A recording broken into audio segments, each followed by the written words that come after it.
3, 2, 1. Welcome in, Husker Extra podcast, episode number 201. I'm Chris. There's Parker. There's Steve. Is this the Lincoln Journal-Star Sports podcast now, or is it the Husker Extra? Oh, that's a good question. Yeah, an as yet to be determined name for our podcast. Podcast to be named later. Podcast to be named later. We'll call it the Nomads. We'll call us the Nomads. We're in 3 different locations right now. The 3 of us. It is 3:21 p.m. on Thursday, August 12th. We are halfway through fall camp for the football team. 2 weeks from Saturday is the season opener against Illinois. We're 16 days out, which means we're 15 days out from the first road trip together in 2 years. I am jacked up about that. It's going to be awesome, but we'll talk about that at another time. We can talk about that later. Yeah. We're just kind of going to take stock here halfway through camp, what we've heard, what we've seen. Media have been able to observe the first half hour or so of 2 practices so far. So we've gotten to see a lot of stretching and light jogging. Lots of stretching. And, we talked to offensive coaches yesterday, Mario Verduzco, Ryan Held. And Ryan Held, I thought, was notable because he was asked, race for the number 1 running back. How's that going? So it's down to 4 guys. Wouldn't name those 4 guys. Coincidentally, there were 3 of those guys. There were 3 running backs brought up to speak to the media yesterday. Marquise Stepp, Gabe Irvin, and help me. Sevion Morrison. Thank you. Those were the 3. So you have to figure those 3 are probably not at the bottom of the depth chart. Those 3 are probably in the 4 that Ryan Held is talking about. Good detective work, Baz. That'd be quite a curveball if 2 of those 3 were out of contention. Should we go ahead, Baz? No, I was just going to say it would be funny if they just trot out like Cooper Jewett for the first snap at Illinois. They call him the starter, and after not bringing him out. Cooper can run. He's fast dude. All right, so they making lattes over there, or what, Sipple? Okay, so we should say what the deal is. I'm going to be working from scooters most of the next couple months, so I hope people in scooters are okay. I'm trying not to talk too loud. I'm naturally loud, but and if it looks a little odd and you hear people in the background, I'm at scooters. Yeah. Can I say that, by the way? Can I say that? Yeah, it's fine. You just did. Sure. It's fine. Free shout out. We sponsor us. Yeah, Scooters sponsor the podcast to be named later. We should. A lot of you probably know this. We're moving out. The Journal-Star is moving out of its current location at 9th and P. Friday is our last day to officially be in the building. We have to be out by Friday tomorrow. So we'll be we're waiting for our new space to get built out. We'll be all working from various locations around Lincoln, whether that's in scooters, whether that's in our homes or various other locales. This is something we often joked about on the road. We'd like to cover a football game from a different location than the football game is actually being played. So like covering the Oklahoma game from Indianapolis Motor Speedway. We've joked about that. We're doing it. We got to do it. It'd be so much fun. This is basically a trial run of that. So we're doing our Journal-Star podcast, not at the Journal-Star is what it comes down to. So just bear with us for next couple It'll months. For sure be entirely smooth and not without kinks. Yeah, as the previous 200 episodes have been. Yeah, exactly. Anyway, kind of fun. We got off topic there. Let's talk some running backs. I guess just your thoughts.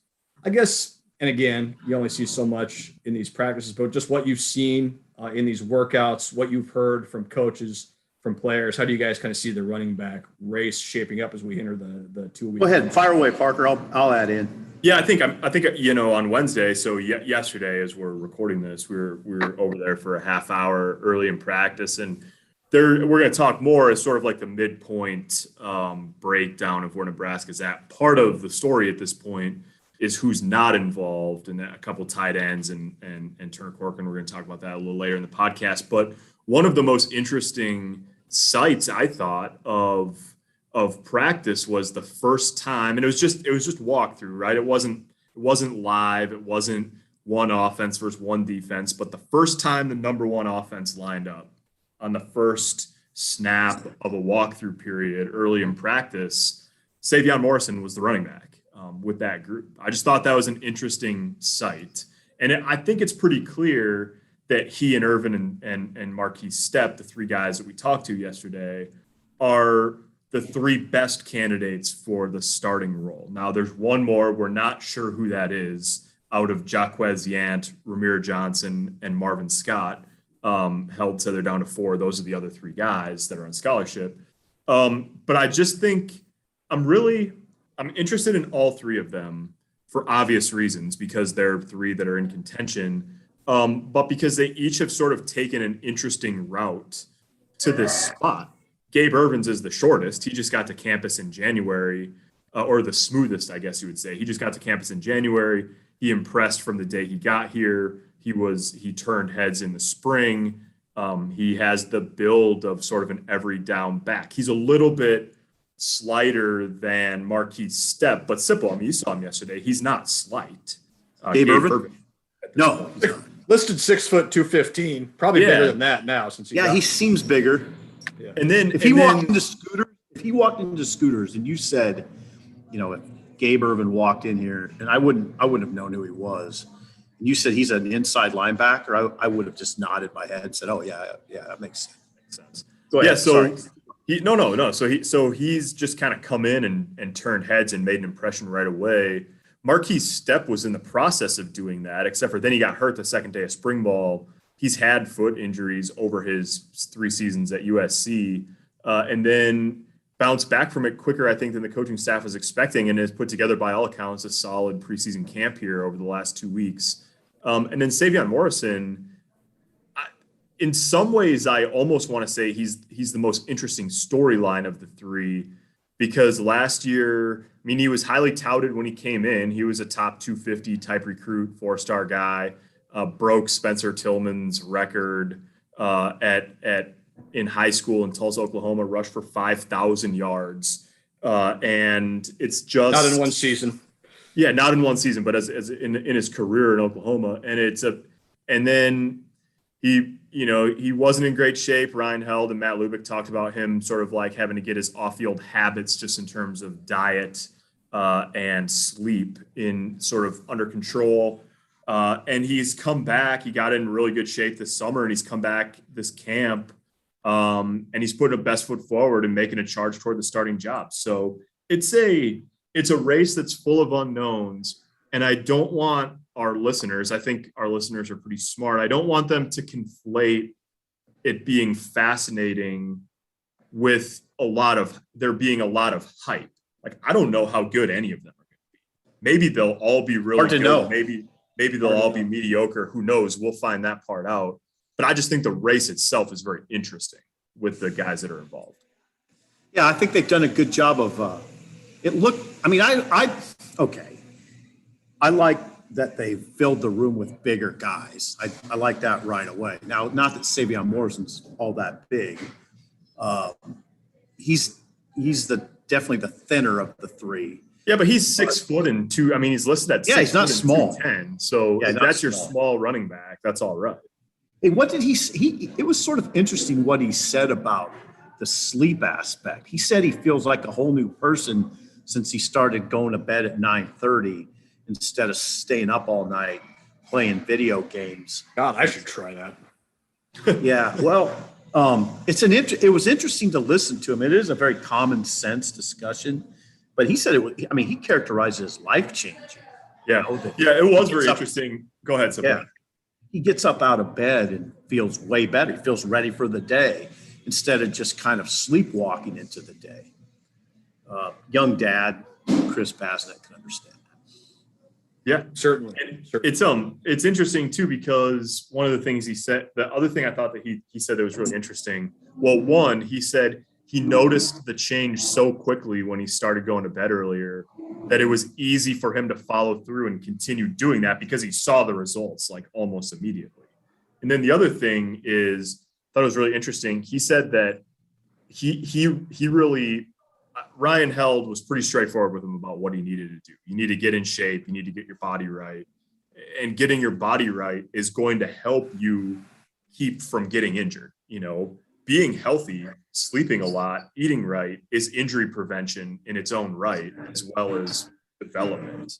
And so he said that Ryan Held showed him the transformation that Devine Azigbo made when Azigbo committed to changing his body and the results that followed on the field. And Sevion Morrison yesterday was like, I saw that, and I recognized that Coach Held was asking me to do the same thing he asked Devine to do. And I was like, well, if that guy got those results, I can do the same thing.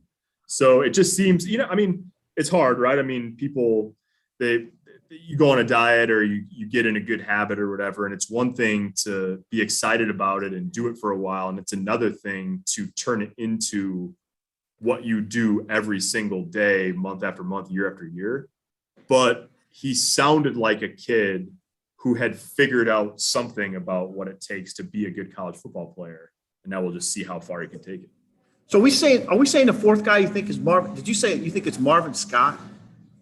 I would lean that way just because I thought he had a nice spring. He was available a lot in the spring and not a lot of guys were. He rushed for 80 yards in the spring game. I know Ryan Held was complimentary of the work he'd done speed-wise over the summer.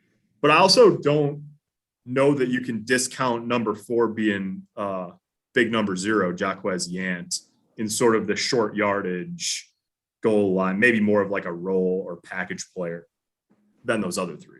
I don't know. I don't know. I don't even know that I have maybe you have a better feel for it, Sipple. I don't know that I have a great guess as to what even they have in mind for the 4th guy. I think this is it's an important discussion because I don't know. Like what Marquise Depp said yesterday about USC's offense being flamboyant and for prima. I don't know what he said. He said it was a flamboyant offense for what? What did he say? Were you there? Well, he was comparing it to. Sorry, Yeah, Parker, go ahead. No, go ahead, Baz. He was asked to compare Nebraska's offense to USC's offense, and he said, and I need to go back and listen to it. He said Nebraska's offense was grittier. He said that it was more run oriented, more power. He said, and I quote, they're trying to get that shit going downhill. Yeah, he said that. Yeah, so isn't that significant? Yeah. And look at what they did against Rutgers last year. They got that shit going downhill and they piled up 620 yards of offense. So you wonder if there's maybe a shift towards more of that. That's what I'm getting at. I mean, I wonder if there's a Sunday column in there. Is there a transformation going on over there that I'm not fully aware of? Or did you guys just figure that was happening? I didn't necessarily figure that, but it makes sense, right? Like they've got some experience back on the offensive line, even though it's young guys. You've got a big, strong quarterback who you need to keep healthy because you don't have a lot of proven depth behind him. You've got what looks like decent depth at running back. You've got what looks like receivers that can block for you. I think you've got a tight defense. ends. We'll get to that. Yeah, it looks like you might have 2 tight ends maybe that can do a lot of stuff for you. But and you've got a defense that can hold up in the West, right? I mean, yes. You think a defense that can go toe to toe with this style of offenses, more or less, that you're going to see in the Big Ten West. The evidence is pointing towards Nebraska shifting that way, or pointing towards the fact that it would not be a surprise if Nebraska shifted that way. Well, the other piece of evidence is Frost is talking about the running back position. He said he wants a defined guy who can carry a heavy load. I mean, he has said it publicly. So if I were to write something, I'd just say, look at what Frost said, look what Stepp said, look at the personnel. I think there's a shift going on, which people I think would love if that's the case. But I think the question is, would Frost commit to it? Would he stay with it? That's the question. Because think about it, guys. What happened against Minnesota last year? It was a game that was set up for a downhill running game, and they didn't do it. Just didn't do it at all. Yeah, he just decided against it.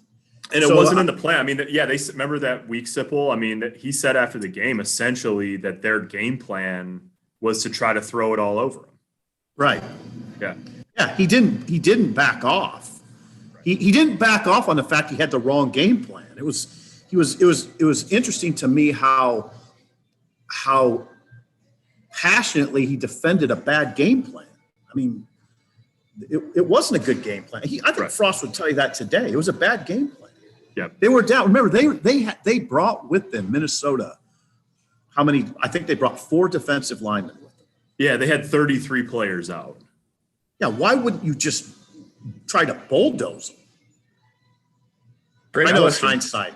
It's sort of chicken shit for me to do that because it's really hindsight, but it wasn't really Yeah. hindsight during the season though. No, I mean, I don't Sorry think there was about a the lot. language. There weren't a lot of people. There weren't a lot of people at halftime of that game, watching on TV or sitting in the press box or, whatever, listening on the radio saying, "Oh, I know why they're throwing it all over the place today. Why they're not running." Of course, no, there Right. weren't. I mean, Right. it's hindsight. It's easy to say now, but you said it that day too. So I think it's fair. Yeah. So anyway, that all points to maybe a bit of a shift in the way they approach their offense. Yeah, and what a part of that shift too, and we touched on this, is what they might do or not do with the tight ends on the roster, and that's suddenly become a pretty big question mark for this team at the most recent open practice this week. Austin Allen didn't participate. Travis Vokalek wasn't there, so that's 2 guys that have been praised pretty heavily for several weeks now by this coaching staff, and 2 guys that have been talked about as key parts of what Nebraska is going to have going forward. So now, I don't know if you call it concerns or worries, but there's certainly some I'd call it question concern. marks. Yeah, it's certainly trending towards concern if it isn't there already. But it's something that's going to become and maybe we'll hear more from Scott Frost tomorrow morning when he speaks with the media. But it's certainly something that needs to be addressed here soon. Parker, what would you say right now about Travis Vokalek's injury situation? Well, I think the biggest thing for me on that is we don't know exactly, what the extent of it is. But one telltale sign I thought yesterday in the open practice was that a freshman walk-on, Evan Meyersick, was going through the acclimation period. He was just in helmets and shoulder pads, not in full pads like the rest. But that means they took a tight end. He plays tight end. They took a tight end off the camp roster and put one on. So if you're taking a guy off the camp roster, you're not expecting him to be back in camp. So between the two, I think Vokalek is the better candidate for a guy that they're expecting to miss some time. Now we'll see, that's reading tea leaves a little bit. That's not saying categorically, hey, he's out, 4 weeks or 6 weeks or whatever. We'll see what Scott Frost is willing to say about Travis Vokalek's situation tomorrow when he talks. But the fact that they elevated somebody, so for people that don't know, Nebraska has 116 players on its camp roster. It's normally 110, but you've got the 6-year guys back, so it's 116. The guys that are not on the camp roster, they can't participate until school starts. So, but they're around. They went through summer workouts and all that. So when somebody gets hurt, if they're going to miss extensive time, Nebraska you can move someone off the camp roster because of an injury and elevate someone onto the camp roster to take his place. The simple fact that, they need bodies at tight end. Austin Allen and Travis Vokalek weren't there on Wednesday. Thomas Fidoni's been out, obviously, towards ACL in April. There was another guy, Nate Borkircher from Aurora, was out yesterday. But simply speaking, the fact that they elevated a walk-on to the camp roster at tight end, the tea leaves tell you that Travis Vokalek, most likely between the two, they're expecting him to miss at least, more than a few days. Like they're expecting him to miss a considerable amount of time. And why do I say it's concerning? Because Vokalek is, first of all, they regarded tight end as a position of strength. If not, I would just say it's their strongest position on offense. Yeah. And now if you remove one of them and Vokalek's one of them, if Vokalek's the one, he's one of the best blockers on the team. In fact, they joke with him all the time that he's a right tackle. He's not. He's a good tight end, and he can catch the ball, but he's a very good blocker. So, yeah, and Austin Allen's one of the best players on the team, period. So it is definitely a situation to really watch close, because it would affect the conversation we just had too, by the way. Yeah, it would. And you can put Turner Corcoran in that conversation too, Sipple. I mean, Nebraska's freshman left tackle who's been limited. He was at practice, unlike Austin Allen and Travis Vokalek, he was at practice. But he was doing individual work on the side, had his pads on. But again, you want to talk about telltale signs. He didn't warm up with the team. He didn't take any of the team reps even in the walkthrough period. And unlike every other offensive lineman at practice, he didn't have his ankles taped and he didn't have knee braces on. So he's just doing really light work.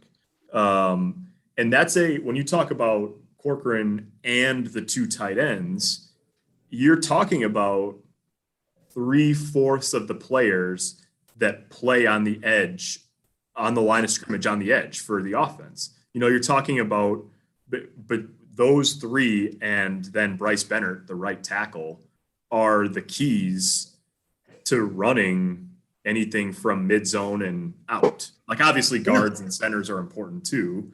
But you're talking about guys who you're planning on setting the edge, who you're planning on, handling a lot of the blocking work in the run game. And then it's not like, I think it's concerning. Obviously, I don't think it's time to panic. They don't play for 16 days. That's time, even a 4-week injury, you're talking about half the distance between not 4 weeks from now, there's no games. So it's better than it happening October 1st, obviously. Yes.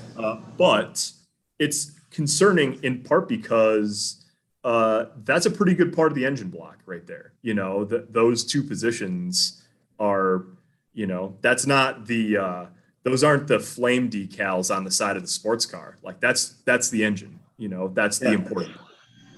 I like flame decals, but you're right. And then maybe it goes without saying, but Turner Corcoran's a redshirt freshman. Yeah, he's a true freshman. Yeah, he's a true freshman. Yeah, technically a true freshman. And I don't, August is a critical time. The first part of August is a critical time for development, for sure. And he's just been a critical time in his life in terms of player development was kind of taken away. So it's net, and I don't think those things are small. I mean, I used to kind of gloss over those, but there's just not that much time for kids to get better. And when it's wiped away like that at such a critical time, it's not anything to take lightly, in my opinion. Well, and you're talking about a kid that saw his first season here have some pretty serious interruptions too with COVID. And you talk about development time, and you think, well, okay, it's back normal this fall. I'm going to be able to develop and get coached. And then now he's not. Now he's off to the side. So, yeah, it's kind of a double whammy there, Sip, with what you were talking about. Yeah, and this is a kid, by the way, Parker, who did he turn down besides Oklahoma? He came to Nebraska as he's very highly recruited. Yeah, Oklahoma and Ohio State, I think, were the two main contenders. Yeah, besides Nebraska, yeah. Well, speaking of Turner Corcoran, any other offensive line curiosities you guys want to discuss? Anything you've seen? Yeah, a lot of curiosities. I mean, well, let's go. Let's go. I mean, you have a new right. Well, you're going to have a new starting right guard, Matt Siechterman, which is that's an unknown. Ethan Piper is a young player at the other guard position that has to needs to make improvement. Left tackle now, you don't know. I mean, Parker, you're saying Brant Banks might move into that if need be. Yeah, interestingly, like in the spring, it was Nori Noeli was sort of like the second line, but I think that was in part because Brant Banks and Matt Siechterman were really battling for the right guard job. So if we pencil Siechterman in as the right guard, that frees up Brant Banks, who's a redshirt freshman who they like a lot, to sort of be the swing tackle.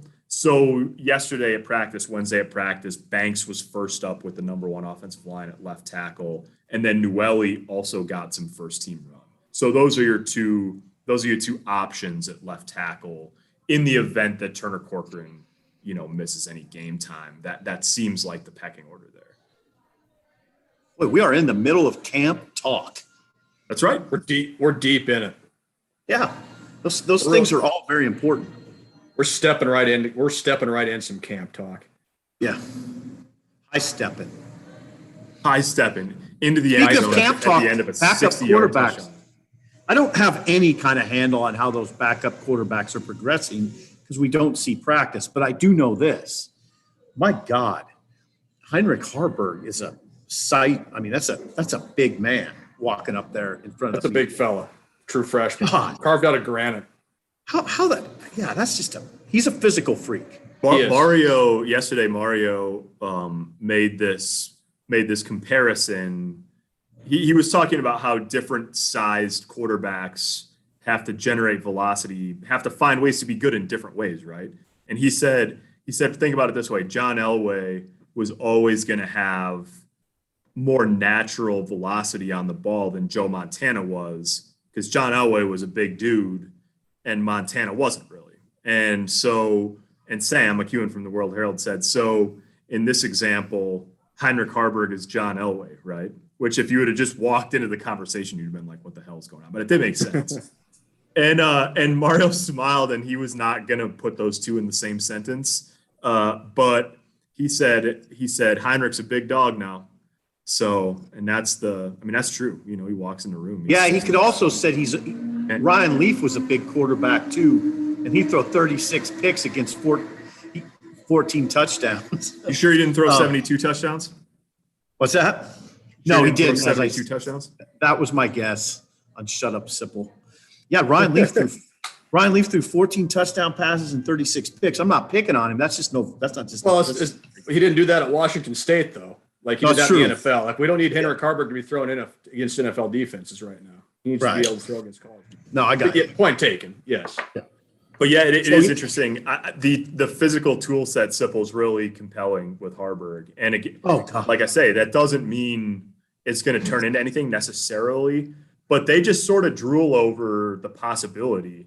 And there's work to be done, obviously. But you heard Frost. I mean, it's a continuation of what Scott said in the spring, that they weren't going to really mess with his throwing motion much because the arm talent is special. And that they're just going to sort of let him develop. And then over the summer, I caught up with Mario at one point over the summer, and he said he put on 18 pounds since he'd been on campus. Harburg, that is, not Mario. And so that would put him at 6'5" and 210 or something like that. Verduzco yesterday sort of intimated, rough math, that he'll end up somewhere in the 6'5" or 6'6" and 230 neighborhood by the time he fills out a little bit. So he's a big kid for sure. It was, and well, didn't Mario say this too? He said part of the reason they didn't pursue a quarterback out of the transfer portal was because of the way Harburg developed over the summer and picked up the offense. You know, that was probably a little bit of a concern over there, but he seemed to get here in January certainly helped him. He said that yesterday when he was talking to us. He said I could go over and pick Mario's brain because they weren't getting ready for the season. It was January. He'd go over, sit in Mario's office, go over offense, signals, whatever it was, and really learn the offense, then come into fall camp, spring ball and fall camp, and be maybe more prepared than obviously he would have if he would have just shown up August 1st or whatever and only been through 10, 11 practices already. So that's part of it too. The thing about that to remember too is, for as much as they believe in any player that they signed in that 2021 class, some of them, like, they never saw Heinrich Harburg throw the ball live until he got to campus because of COVID and because of the dead period. So spring ball, even more, it would have been anyways, but even more because of the COVID dead period, was when they had to evaluate, and they need to do this in a clear-eyed way, where is he at right now? And can we get him to a point over the next few months where we don't need to take a transfer quarterback? And that's what they decided. You know, they saw enough.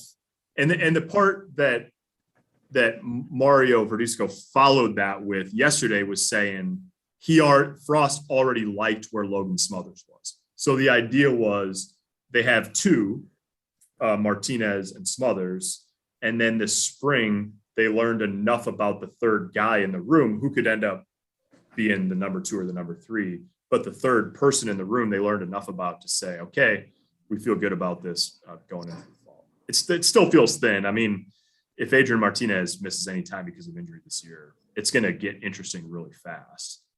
You never know, though. I never like to sell kids short. I mean, maybe there's a star in one of those teams. Well, that would be interesting, wouldn't it? Yeah, that would be. Yeah, I wasn't saying you were selling short, but I think everybody tends to do that because they're young. I just hope they're not thinking that way. I hope they're thinking like, yeah, well, if he gets hurt, maybe we'll be better, you know? Yeah. That's the way they got to think. Yeah, it's funny because Harburg, you know, people say that about Harburg, like, oh, well, you know, he's 3 years or whatever, you know, you say that, but like, I don't know. Adrian Martinez didn't play his senior year because he had reconstructive shoulder surgery. And then he got here in January and won a starting job. So who's to say that like one of those guys that it shouldn't be beyond the realm of possibility that one of those two is ready to step in and run the show if Martinez misses time for whatever Yeah, reason. like remember how Graham Mertz kind of set the world on fire against Illinois? I mean, maybe you'd see something like, remember that last year? What was he completion percentage? Well, completed his first like 18 or 19, didn't he? Or some insane number. Yeah. Right. Against 5 Illinois. touchdown passes. Right. And no, he didn't have Imagine that. if Henrik Harburg came in and did that against like, you know, Minnesota. Against Illinois the first week of the season. Yeah, against Illinois the first game. That wouldn't cause any stir around here. My God. Can you imagine? We'd be doing emergency podcasts every day. Well, remember at Oregon, I mean, the guy that Emergency. yeah, we would. That would be a daily emergency. Do we do emergency podcasts, by the way? We might never have to have start. done. We've never done one, but we'd start. Yeah, that would be a reason to start. The guy that sometimes you know the natural comparison to Harburg with the late evaluation and the local ties and the big arm and the athleticism at 6'5" and Frost doing the evaluating, like all of those things are a lot like what led Justin Herbert to Oregon. And again, it's not fair you're not talking about outcomes. You're talking about the starting point. The starting point looks very similar. And I mean, Justin Herbert started his freshman year 6th on the depth chart at Oregon. Wow. Like when the season started, he was 6th. Wow. And he ended up starting games for that team by the end of the year because of a combination of injuries and performance. So you never know what's going to happen, especially at quarterback. No, can you guys hear? Is there a lot of ruckus in the background? No. Did you hear the blender at all? Oh yeah, I can hear the blender now. Yeah, we can hear the blender, but it's not bad. What'd you order? Smoothie? No, I got a mocha. I don't know. I haven't got this down yet. I like the cappuccino, the French vanilla sugar-free cappuccino at McDonald's, hot. But I got to get on to something here. The mocha is just okay. I'm gonna give you guys a confession right now. I've never ordered a drink from a coffee shop in my life. Never. Really? Not a smoothie, not a coffee. Never have gone into a coffee shop and ordered something and walked out with a drink in my hand. Really? How about that? 41 years coffee? old. Don't drink coffee. God. Dude, don't drink coffee. We're just saying, Sipple, after we had a little farewell get together here at the newsroom for the building, and I was telling Baz he went to get a Mountain Dew, and I was telling him that his tagline just in life, but maybe on his Twitter profile, needs to be "do or die." Like DEW or die. Yeah, I got it. Okay, I was just making sure. like Mountain Dew, the soda. Yeah, that's not bad. I don't want to talk about the office. It's very emotional.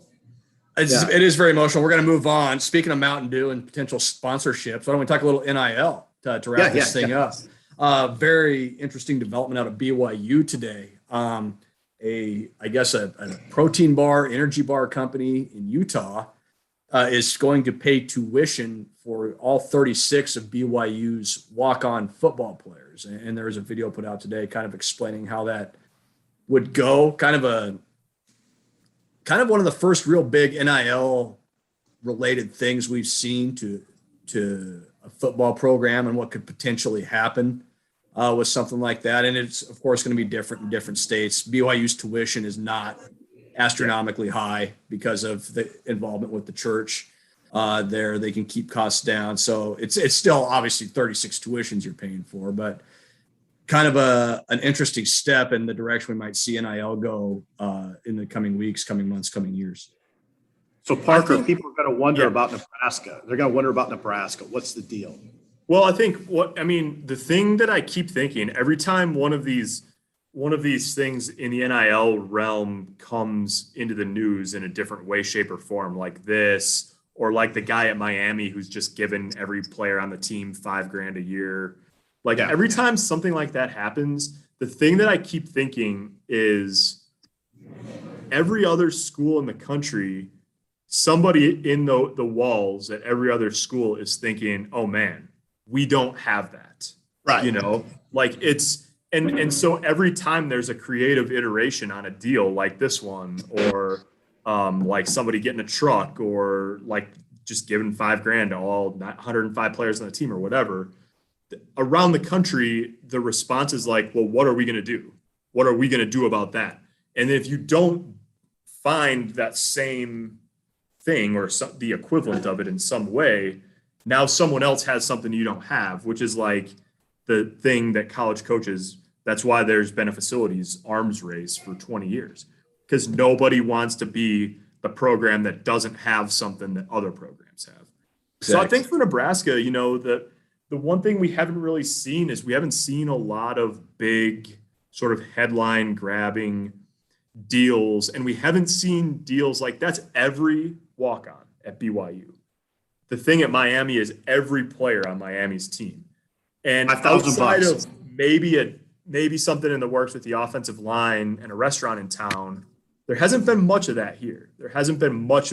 So one of the things I'm curious about going into the future is, and Nebraska's coaches aren't allowed to facilitate. You know, the university can't facilitate deals, which makes the group thing, you know, every player on the team, every player on the defense, guys that earn a black shirt, the quarterbacks, the offensive line, the defensive line. It makes those sort of like group type deals harder to come by, because that's not just a company. It's going to be rare that a company's going to call up and say, hey, I'm going to volunteer to do this for 150 players or for 70 players or whatever it is. So I think that's something, I know it's something that they're working on over there, but it's definitely something I think you'll see continue to develop in not only Nebraska. So we have to explain something to the people. So you glossed over it, but the university cannot set up a deal like that. Right. Yeah. No, they cannot. Obviously the coaches can't, but the university can't. Right. It would have to be an outlet that has ties to the university that could do it. But those entities aren't, I don't know, they're not even created, right? Right. Not yet. I mean, you could have exactly. Not yet. Right. Yeah. I mean, you could have an agent, you know, like if, I'm just using a random example. Like if Cam Jurgens had an agent, a marketing agency, he could say, look, I want you to go find me a big deal with a car dealership for me and all the boys in the offensive line. And that would be something that you could, like, if you had, you'd have to hire someone to proactively go find that deal. I mean, and they get a cut. Obviously. Yeah. But that's not, it would take an awful lot of creativity for a local business to just get the idea in their head of, hey, what if we gave the secondary, some sort of, I don't even know what it would be, it's like, a deal that's about a targeted group of players or every men's basketball player or something like that. It's going to have to be something that comes from the player end. The player end just can't be the university. I don't think I'd say Nebraska is starting to fall behind quite yet, but I would, if I were a Nebraska, like if I were Scott Frost, my tentacles would be up right now. You don't want to fall too far behind. They have the deal. Nebraska has the deal with open doors, but the way it's been characterized to me is that's one track. That's the social media track. This is an example of, this isn't a social media track at all. What's happening at BYU? That's just a business. That's a business. Yeah, 100%. And there's about 5 or 6 tracks that you can run on in this. Nebraska's got to get to running on some more tracks now. Well, and you said not fall behind. What's the thing that Nebraska has pumped about this from the beginning? We're on the cutting edge. We're out ahead of everybody. We're the innovators. Well, now, I don't know. Are you? Yeah. After you see what's happening at BYU, are you really that far Miami, ahead? Miami, Ohio State, Wisconsin. Yeah, I don't know what Wisconsin's doing, Parker. O-line. I don't know. Is there some? Oh yeah, their O-line. Yeah. Yeah, Graham Mertz got their offensive line some sort of deal. I don't know much about it though. At like a barbecue restaurant or something. Yeah, like that's that. right. But still, That's right. Still. All right, boys, it's budget meeting time here. Yeah, time for us to wrap it up at the newsroom. So I gotta bolt here from the conference. Yep. Thanks all for tuning in. That's episode 201. We'll talk to you guys from another remote location next week. Thanks for tuning in.